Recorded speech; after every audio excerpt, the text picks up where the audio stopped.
Bismillahirrahmanirrahim.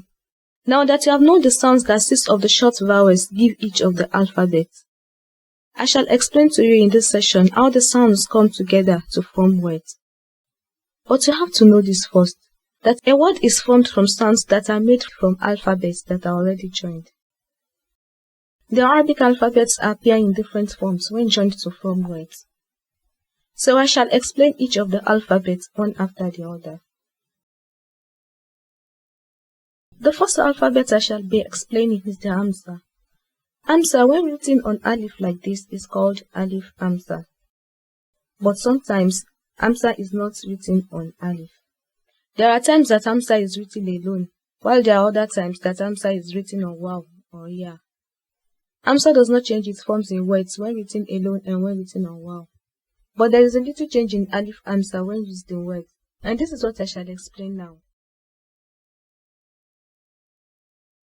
Alif-Hamza, when it comes at the beginning of a word, it stands alone like this, without joining to the next letter. But when it comes at the middle, it takes two forms. The first form is it standing alone like this, without being joined to either of the letters before or after it.